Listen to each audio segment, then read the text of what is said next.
میرے نبی سے ایک بدو نے پوچھا یا رسول اللہ جنت میں انگور ہیں؟ آپ نے کہا ہیں۔ کہنے لگا ایک گچھا کتنا بڑا ہوگا؟ ایک گچھا، آپ نے فرمایا مسیرۃ شہر للغراب الابقع، بڑا کوا ایک مہینہ ایسے اڑے سیدھا، لا ینثنی، نہ ادھر نہ ادھر، لا یفتر، نہ سست ہو، لا یقع، نہ بیٹھے، ایک مہینہ اڑتا رہے تو تب جا کے ایک گچھا ختم ہوگا، اور دانہ 12 ہاتھ لمبا ہوگا۔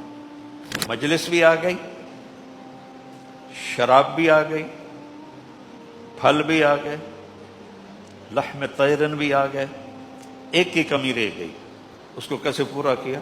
وحور عین، اور جنت کی حوریں، عین کسے کہتے ہیں؟ موٹی آنکھوں والی۔ ان کا رنگ کیسا ہوگا؟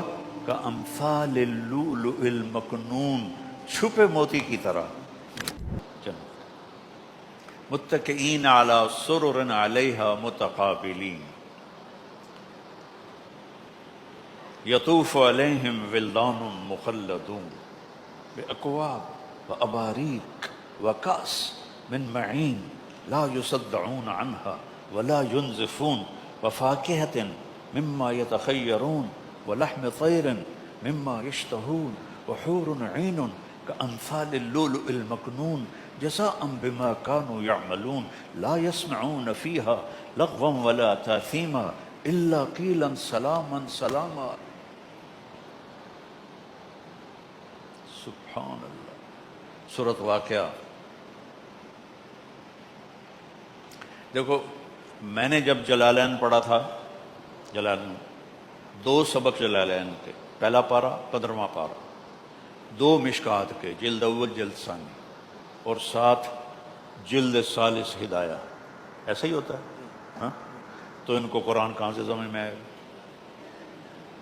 جلالین ویسے ہی تفسیر کی کتاب نہیں ہے، مختصر ترجمہ ہے، اور ہدایہ ثالث جیسی خشک دماغ اڑانے والی کتاب پڑھو تو قرآن سے تمہاری مناسبت پیدا ہو ہی نہیں۔ میں نے تو بعد میں جو کیا، جو بھی کیا۔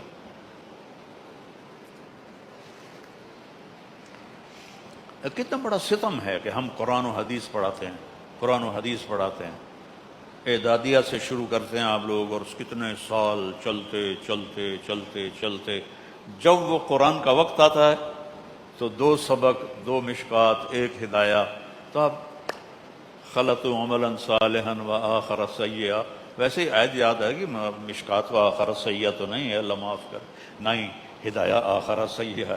لیکن قرآن کے ساتھ جب اتنی چیزیں کٹھی ہو جائیں گی، نہیں پتہ لگے گا، اللہ کی قسم آپ کیا پڑھو۔ اور مولانا جمشید صاحب رحمۃ اللہ علیہ ہمیں پڑھاتے تھے، ان کی تہجد بڑی لمبی ہوتی تھی، اور فجر کے بعد ہی ہمارا سبق ہوتا تھا، تو ہماری تمنا ہوتی تھی کہیں سو جائیں، تو وہ 15-20 منٹ کے بعد سو جاتے تھے، اور ہم دغا دغ دغا دغ دغا دغ 15-20 صفحے پڑھ کے، ہاں بھائی ہو گیا سبق؟ جی ہو گیا، جاؤ، یہ ہم نے جلالین پڑھ لی۔ یہ تو اللہ نے مجھے عربوں کے ساتھ رہ کے ذوق دیا کہ میں دیکھوں تو صحیح کہ میرا اللہ مجھ سے بات کیسے کرتا ہے، اس کا کلام کیسا ہے۔ پھر میرے دل دماغ کے ساری تاریں ہل گئیں۔ جنت والے ایسی، یہاں بھی محاکات ہے، ایسے اللہ نقاب کشائی کرتا ہے، تختوں پر بیٹھے ہوئے، قد کتنا ہوگا؟ 60 ہاتھ، 125 فٹ، اسی کے برابر تخت ہوں گے۔ اور میں آپ کو دیکھ رہا ہوں نا، پیچھے نہیں دیکھ رہا، آپ مجھے دیکھ رہے ہیں، پیچھے نہیں دیکھ رہے۔ جنت میں کیا ہوگا؟ میں آگے دیکھ رہا ہوں تو مجھے پیچھے والے بھی نظر آئیں گے، آپ مجھے دیکھ رہے ہیں، آپ کو پیچھے والے بھی نظر آئیں گے، اس طرح گول چکر میں ہوں گے تخت بچھے ہوئے، ہر ایک دوسرے کو دیکھ رہا ہو، ہر ایک دوسرے کو دیکھ رہا ہو۔ اس کی جنت کی حور اس کے سامنے آئے گی، چہرہ سامنے ہے، جب وہ پلٹ کے جائے گی تو بھی چہرہ سامنے رہے گا۔ اور یہاں چونکہ ایک زمانہ گزرا ہے دوسری راہوں میں بھی، تو وہ لڑکیوں کو گھنگرو پہنا کر، چال سکھا کر، کیسے چلنا ہے، کیسے یہ زمیندار کا دل موہنا ہے، یہ بڑے سیٹھ کا دل موہنا ہے، اس کی چال سکھائی جاتی تھی۔ یہ میری لایانی ہے، معاف کر دینا چونکہ میں اس سے گزر ہوا ہوں۔ تو جنت کی حور جب ایک قدم رکھے گی 1,00,000 ناز و نخرے دکھائے گی، ایک قدم میں 1,00,000 ناز و نخرے۔ اب ہونٹوں پہ مسکراہٹ کیوں ہے؟ جب وہ ایسے آئے گی تو چہرہ سامنے، جب وہ ایسے جائے گی تو چہرہ سامنے ہے۔ اور اب میرے نبی نے کہا پتہ ہے بِأَيِّ بَنَانٍ تُعَاطِيهِ، ایسا لگتا ہے یہ میرے نبی کی بھی ایسا لگ رہا ہے جیسے جنت کے حور مجھے جام پکڑا رہی ہے، اللہ کی قسم۔ بِأَيِّ بَنَانٍ تُعَاطِيهِ، ارے تمہیں پتہ ہے کن ہاتھوں سے تمہیں وہ کاس پکڑائے گی؟ لو ان بنانا من بنانها بدا لغلب ضوءه ضوء الشمس كما يغلب ضوء الشمس ضوء النجوم۔ اس کی انگلی کا اتنا پورا بھی سورج کو دکھا دو تو سورج اس کے سامنے نظر نہیں آئے گا، جیسے ابھی سورج کے سامنے ستارے نظر نہیں آ رہے، اتنا۔ تو ابن عباس فرماتے ہیں جب اس کا یہ حسن ہے چہرہ کیسا ہوگا؟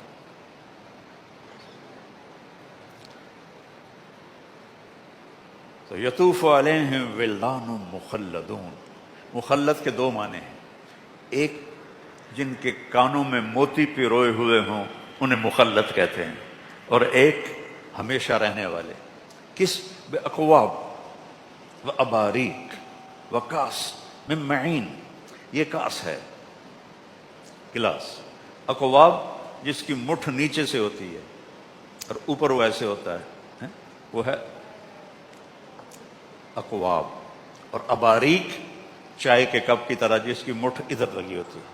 تو تینوں طرح کے گلاس بھی حاضر ہیں، اقواب بھی حاضر ہیں، کاس بھی حاضر ہیں، اباریک بھی حاضر ہیں۔ کس چیز کے؟ من معین، معین کی شراب سے۔ یہ دیکھو مجھے، یہ تمہیں تری نظر آ رہی ہے؟ مولوی نعمان کو تو نظر آ رہی، تمہیں نہیں نظر آئے گی چونکہ بالکل ہے نا۔ یہ اتنی تری، اتنی یوں کرے باہر نکالے، آسمان پہ بیٹھ کے نیچے کر دے تو آسمان سے زمین تک خوشبو پھیل جائے گی۔ کیا چیز ہے؟ صرف اس کی بلل تری، جو جن کو رب پلائے گا وہ کیسے ہوں گے؟ فاکہۃ مما یتخیرون۔ اچھا پھر ان کی صفت بتائی، لا یصدعون عنہا ولا ینزفون، نہ سر میں درد ہوگا نہ سر چکرائے گا، پھلائیں گے۔ میرے نبی سے ایک بدو نے پوچھا یا رسول اللہ جنت میں انگور ہیں؟ آپ نے کہا ہیں۔ کہنے لگا ایک گچھا کتنا بڑا ہوگا؟ ایک گچھا، آپ نے فرمایا مسیرۃ شہر للغراب الابقع، بڑا کوا 1 مہینہ ایسے اڑے سیدھا، لا ینثنی، نہ ادھر نہ ادھر، لا یفتر، نہ سست ہو، لا یقع، نہ بیٹھے، 1 مہینہ اڑتا رہے تو تب جا کے ایک گچھا ختم ہوگا، اور دانہ 12 ہاتھ لمبا ہوگا۔ تو تربوز کتنا بڑا ہوگا، کیلا کتنا بڑا ہوگا۔ یہ تھائی لینڈ میں ہوتا ہے، وہ ایک پھل ہے اتنا، کٹہل کتنا بڑا ہوگا، دیکھا تم نے کٹہل؟ اتنی بڑی بلا ہوتا ہے، تو وہی تھائی لینڈ والوں کو بڑا پسند ہے، تو وہ کتنا بڑا ہوگا۔ پھر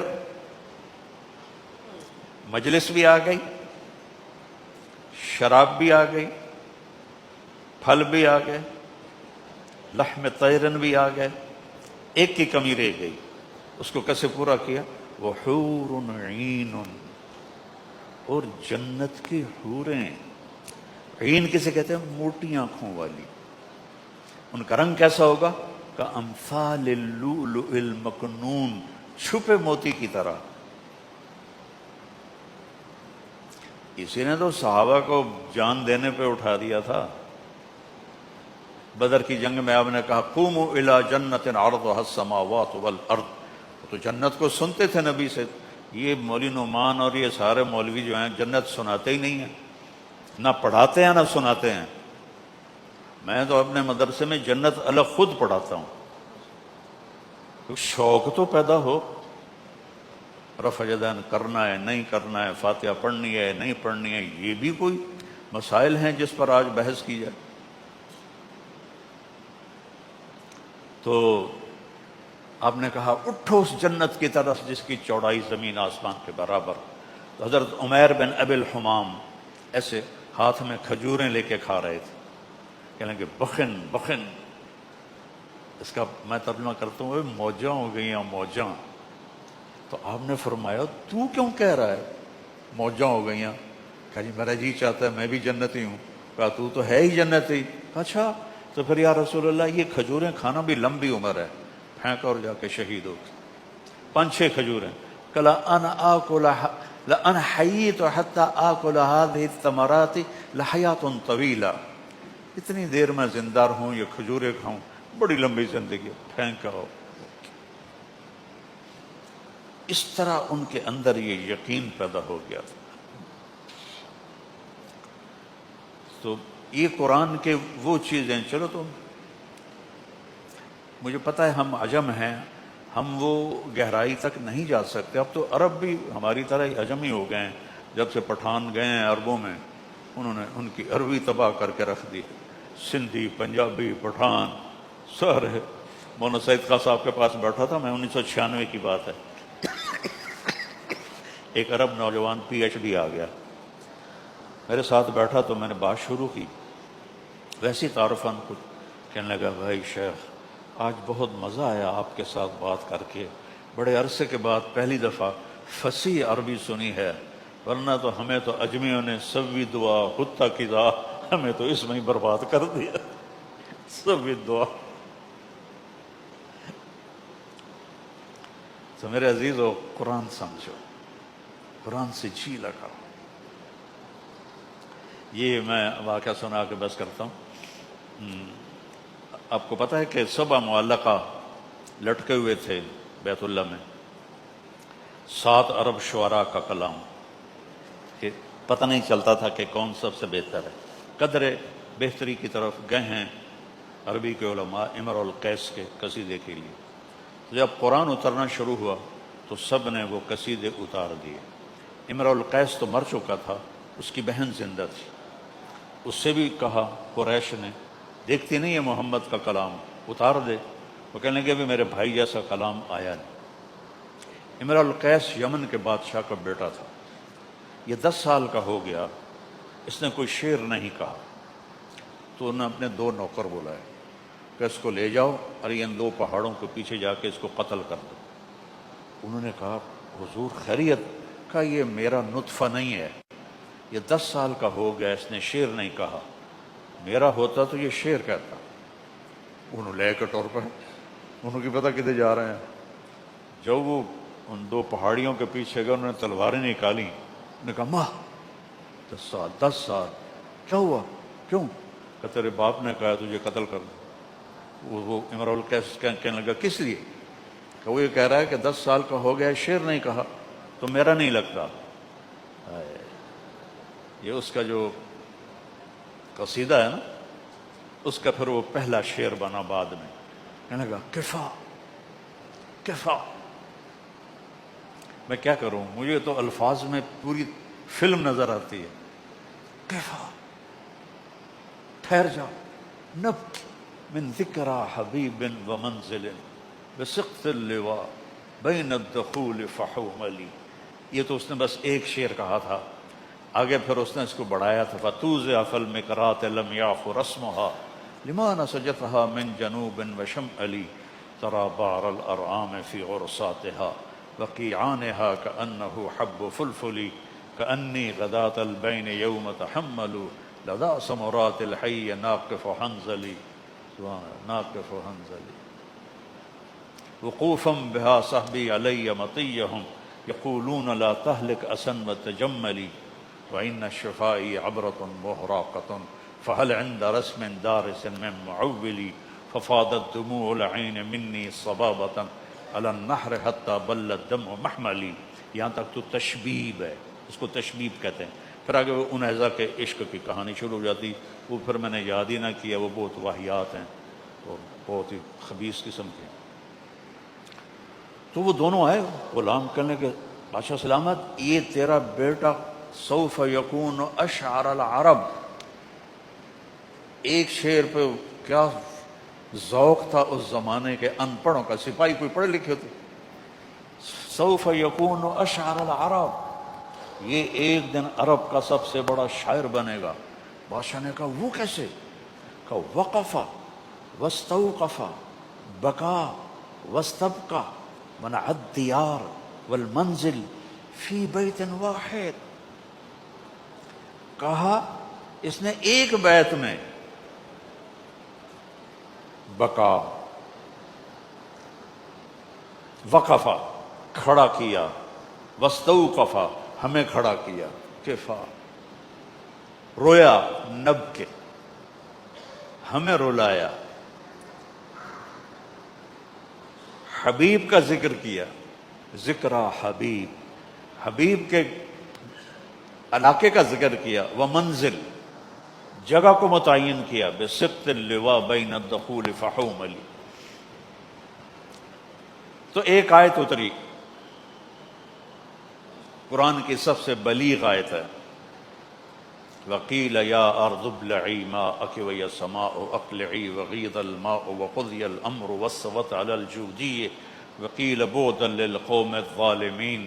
19 الفاظ ہیں اور 21 اقسام بلاغت ہیں۔ ڈھونڈ ڈھونڈ کے ایک تفسیر مجھے ملی مدینہ منورہ کی جو مسجد ہے، اس میں جب میں ریونڈ کے بزرگوں کے ساتھ جاتا تھا حج پر، تو مہینہ ہم وہاں رہتے تھے مدینے میں، تو وہ صبح سارے سوئے ہوتے تھے، میں جا کے مسجد چلا جاتا، وہ کتابیں کھنگالتا رہتا تھا، تو مجھے وہ ایک تفسیر میں وہ سارے مل گئی چیزیں، 21 اقسام بلاغت، 19 الفاظ۔ تو جب یہ آیت اتری تو امرؤ القیس کی بہن نے کہا اس کلام نے میرے بھائی کے کلام کو مات دے دی۔ تو میرے عزیزو، میں تو کیا اسے کہتے ہیں، سمندر میں سے ایک قطرہ بھی نہیں آپ کے سامنے لا سکا، لیکن میرا جی چاہا کہ میں اس خلا کی طرف آپ کو متوجہ کروں کہ آپ قرآن سے جڑیں اللہ کے واسطے، اور قرآن کو کہ حسن کو دیکھنے کی کوشش۔ جیسے یہ بچہ بیٹا نابینا بیٹھا نا میرے سامنے، اب یہ الفاظ تو سن رہا ہے، میری شکل تو نہیں دیکھ رہا، تو ہم بھی قرآن کے سامنے ایسے ہی اندھے ہیں، ہم پڑھتے بھی ہیں، ہم سنتے بھی ہیں، لیکن جو اس کا جمالیاتی حسن ہے وہ ہماری آنکھوں سے دور۔